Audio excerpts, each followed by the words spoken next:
Telugu PMC ప్రేక్షకులకు స్వాగతం. Hi friends, మీరు గనక ఇప్పుడే మా ఛానల్కు వచ్చినట్లయితే మా ఛానల్ని సబ్స్క్రైబ్ చేసుకోండి. సబ్స్క్రైబ్ చేయడంతో పాటు పక్కనే ఉన్న బెల్ ఐకాన్ని క్లిక్ చేయండి.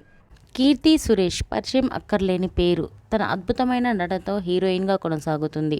మలయాళంలో చైల్డ్ యాక్టర్గా పేరు పొందిన కీర్తి సురేష్ తర్వాత హీరోయిన్గా తెలుగు, తమిళ భాషల్లో అగ్ర హీరోల సరసన నటిస్తూ అందరినీ అలరిస్తుంది కీర్తి సురేష్.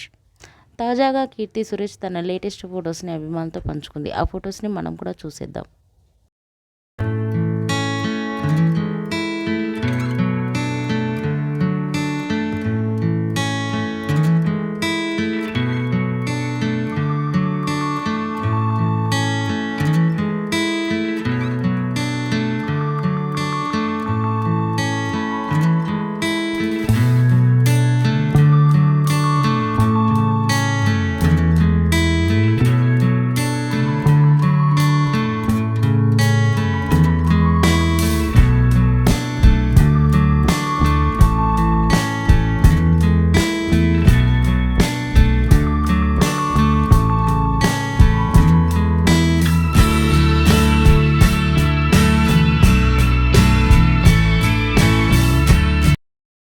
ఈ వీడియో మీకు నచ్చినట్లయితే లైక్ చేసి మరిన్ని టాలీవుడ్ లేటెస్ట్ అప్డేట్స్ మిస్ అవ్వకుండా చూడాలంటే తెలుగు పిఎంసి ఛానల్ను సబ్స్క్రైబ్ చేసుకొని పక్కనే ఉన్న బెల్ ఐకాన్ని క్లిక్ చేయండి.